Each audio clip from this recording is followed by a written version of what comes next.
By request, my third installment of Does X Deserve Love series is Teachers. I will be asking the question, do I think that these characters deserve their happily ever after? I knew before I even looked at a single book up this section was going to be trouble. Why? Because of a word that starts with a P and ends with pedophiles. That's right. If I see any indication that there's going to be an underage relationship in a story, straight to jail. Not okay. Like, don't get me wrong, because I love a good student-teacher romance when the student is over the age of 18 and knows exactly what they are getting into. The age of the actual teacher themselves, as well as the subject that they're teaching, doesn't really matter to me. They could be teaching preschoolers so long as the teacher is actually chasing after romantic interests their own age. Anyway, the list that I pulled up shows that I've read one book already, which is Love Hypothesis by Ellie Hazelwood. It was an amazing read, and come on, how does anybody look at this cover and not think that it's pulled to publish Star Wars Reylo fanfic? Even the narration itself felt like it, and yes, I am a huge Reylo shipper. It's been a few years since I read it, but I remember it being really good. I thought that Adam was a saint for going along with everything Olive wanted. Should she not have kissed him to start with? Probably not, but they were both fairly respectful of the other's boundaries, and I enjoyed that. He was also really supportive of her at the end when everything was turning sideways for her. Anyway, before we go on, an early prediction and a warning.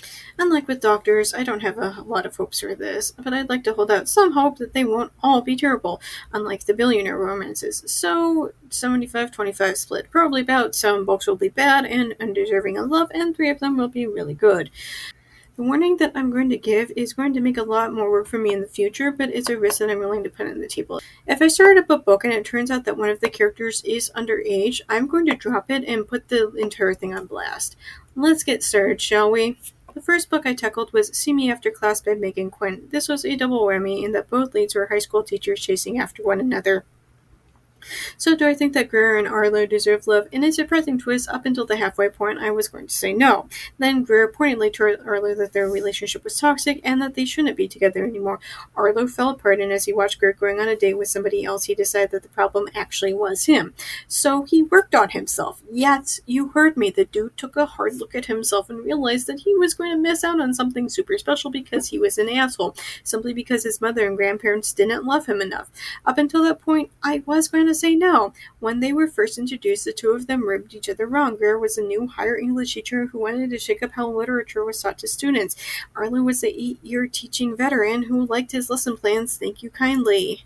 Arlo's criticism of her teaching style set Greer on the warpath, and she started playing childish pranks on him with the help of her new friends, which made me decide that she was a solid no. Arlo himself was the aforementioned grade-A asshole towards her despite his attraction to her, but even when the two of them started up their physical relationship, he pointedly told the readers that it wasn't going to be about Greer, but rather the control that he had over her.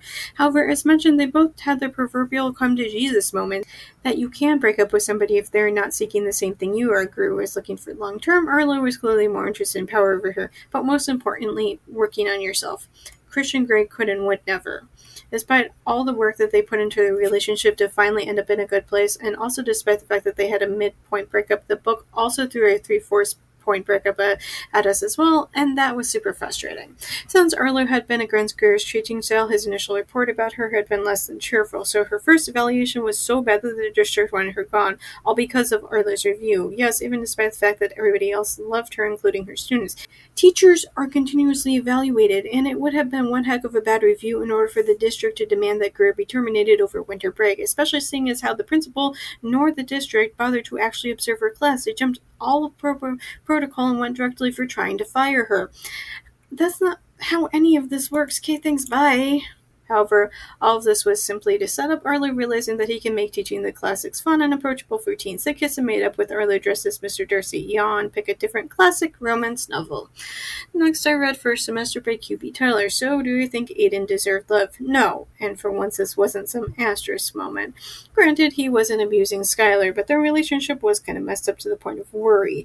As soon as he found out that she was his student, he said that they shouldn't be together, which should have been the last of it. Instead, the words were barely out of his mouth when they came together for more physical fun. He also told her that she should move on, but again, as soon as he realized that she'd gone to a bar, he found out where she was and went there himself. He got super angry upon seeing her simply dancing with some guy whose name was never even told to the readers anyway.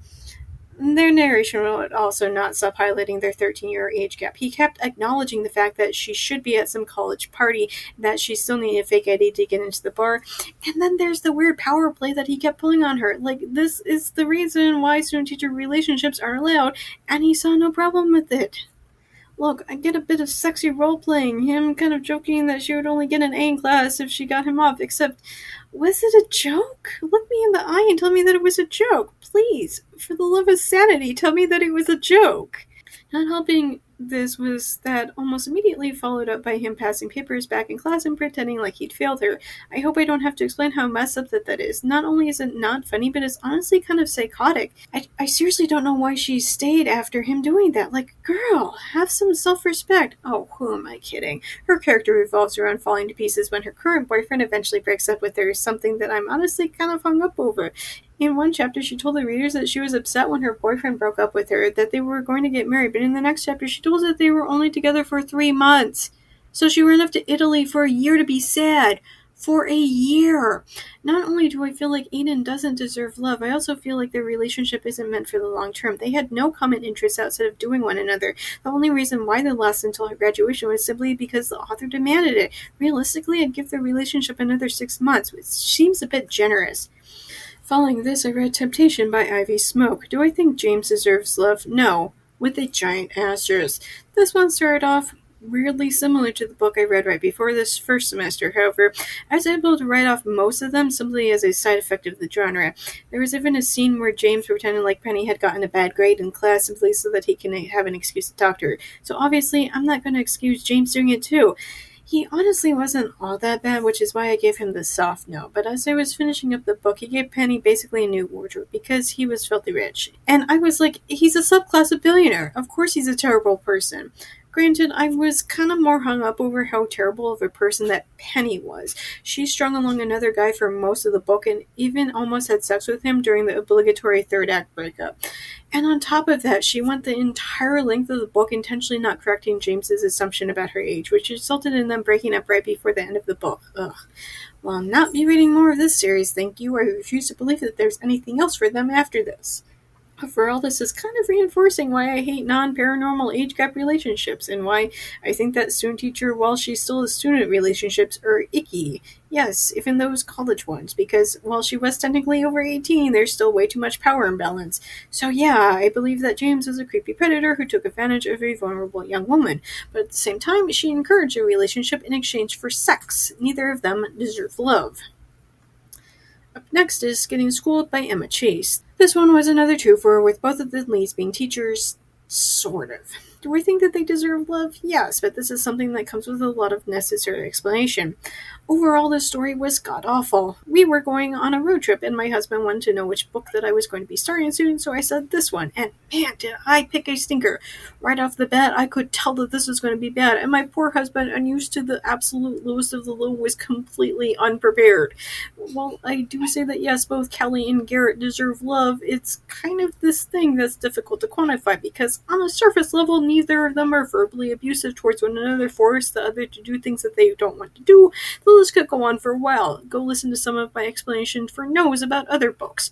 But at the same time, I kind of hated every single thing about both of their characters. While they weren't beating or abusive in any way, I think that their happy ending only needed to be with each other.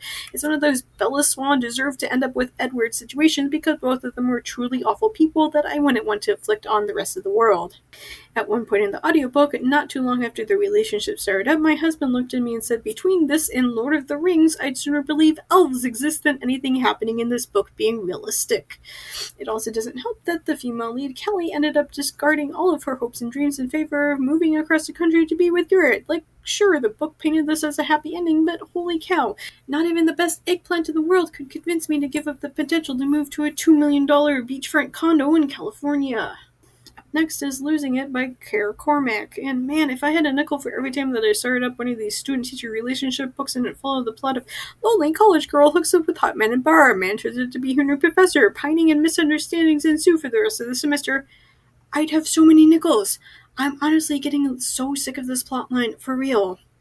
Overall, there was nothing that stood out about this book in any way, although it followed the setup that I hated in the other book. This one basically had the male lead, Garrett, being about as in depth as a teaspoon. Do I think Garrett deserves love? Yes, if only because there is nothing going on in order for him to be offensive. Now, if I was doing a series on does the female lead's best male friend deserve love, then this would get a huge no, because holy guacamole on toast, Batman. Can we simply unpack how terrible that Cade was to Bliss? Also, yes, the female lead's name was Bliss. I couldn't take it seriously. Also, Bliss was kind of an idiot. I'm pretty sure that the author meant for it to be mildly amusing, but she kept saying dumb stuff over and over and then kept digging into that hole. It was so painful to read after a certain point. Then I read Waking Olivia by Elizabeth O'Rourke. Do I think that Will deserves love? No. Let me explain. The female lead and titular Olivia was a girl who had been failed at every step in her life. She'd watched her father murder her brother and a year later her mother. Her grandmother was too sick to be taking care of her, yet she ended up being under Granny's care anyway. Then a guy who promised to help and care for her tried to rape her, and Olivia ended up with a criminal record because she tried to defend herself. And then here comes Will, whom I'm chalking up as the latest POS to land in her life. He was rude and dismissive towards her, but the second that he found out about her sleep running, and suddenly he's eager to get into her pants. The fact that he kept telling himself that it was wrong of him felt like nothing in comparison to the nonsense that he kept putting her through. Oh, and for most of the book, Will also had a girlfriend. The fact that Jessica was a raging jerkwad who blackmailed Olivia is irrelevant to this conversation. Will was still in a relationship with Jessica for the better part of the book, yet he was nonstop panting after Olivia. Give me a break! Even at the end, when they not only hooked up but were living together, they were both fighting so freaking much. Like it hadn't even been a year of them being together at that point, and they were already on the verge of breaking up. This is yet another sad case of the only reason why they're still together in the epilogue is simply because the author demanded it. Nothing more.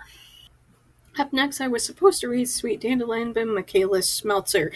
I didn't think that I was actually going to come across any of these, but jail! Straight to jail! Why would you write this? Yes, I acknowledge that the girl was supposed to be 18 years old. However, that doesn't stop the fact that she was still in high school. It also wasn't helped with the fact that the relationship was supposed to be with her school counselor, who was helping her through the trauma of having been through a school shooting. Yikes. As if her barely being legal wasn't bad enough. Hard pass on this. Moving right along, I read Kissing Tolstoy by Penny Reed. Do I think Luca deserves love? No. Every single thing about this book seriously had me rolling my eyes. At one point, the author deadass quoted the now infamous meme, "Come to the dark side, we have cookies." Like, seriously, I know that I grew up with that meme, but come on, that doesn't have anything to do with anything. It only annoyed the shit out of me.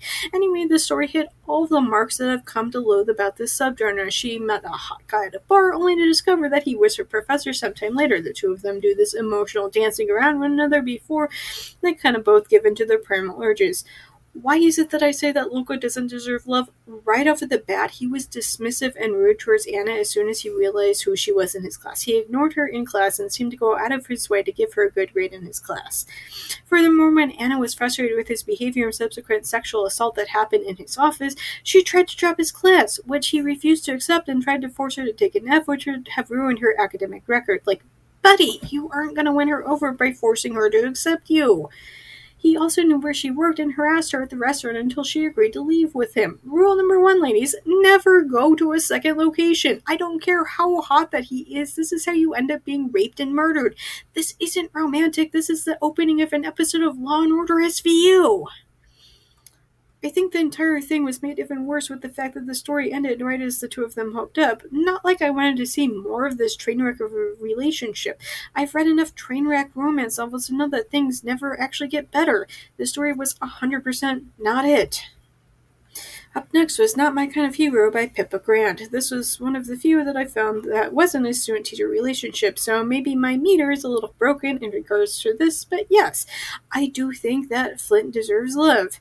Not only was it refreshing to finally see some more age-appropriate relationships, but I also thought that it was nice that Flint was trying to draw the line about not getting into another relationship with the mother of one of his students. I also thought that it was nice about how even after they did sort of start a relationship, he was also willing to put things onto the back burner until Maisie's daughter Junie went off to college, that both of them had gone through the ringer with Maisie's ex-husband cheating on her and then immediately turning around and getting his mistress knocked up. Nothing quite like taking one for the team. Then I tackled Teacher of the Year by M.A. Wardle. Do I think Martin deserves love? Yes. On paper, this story was pretty great. When I was looking for teacher romances, I remember complaining to my friend, why are there never any romances about kindergarten teachers? That would be great. I was so thrilled when I found this. But in actuality, their romance was the kind of rot-your-teeth, overly sweet kind of stuff. The main problem that kept driving Olin and Marvin apart was that Marvin's mother was a recovering alcoholic, and so was Olin. He saw his mother and Olin and, refused to go to therapy until it almost broke him and Olin up forever. Men would rather destroy their one shot at a happy ending than go to therapy.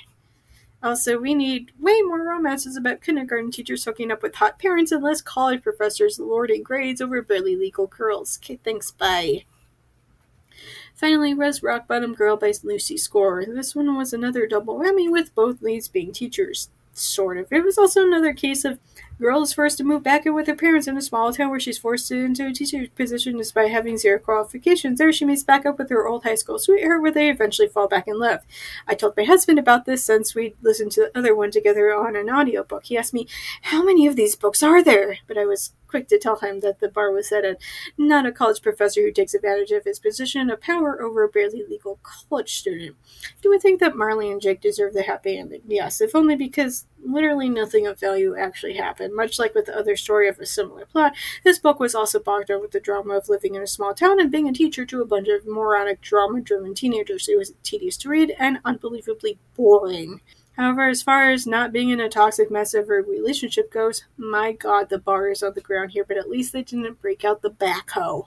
As I mentioned, I was talking with my husband about this book. We're both of the agreement that these kind of books are such bizarre fantasy fodder. People who look back on the best years of their lives. Which I'd like to highlight is the fact that the subtitle of this book is, What If You Peaked in High School, but High School Sucked?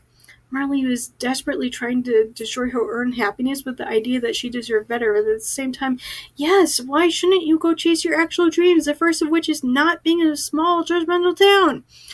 She and Jake had this instant attraction, which was really highlighted by the cheap plot device of, oh, we knew each other from when we were in high school. At least they didn't meet, fall in love, and get married within 3 days. Again, the bar is on the ground here, but good job. Overall, this had a 6-4 split, with 6 being deserving of love. However, as I look at my list, I'm like, there were a lot of yes but or no but. Conditional stuff that really only makes sense within the context of the book. Pretty off for my prediction of 7 bad, but I'm always happy whenever things turn out better than expected. Oh, and there was only one book who deserved jail time! As I finish making this video, I'm already working on finishing up the next installment of this, which is military romances, so be sure to keep an eye out for that as well. Until next time, guys.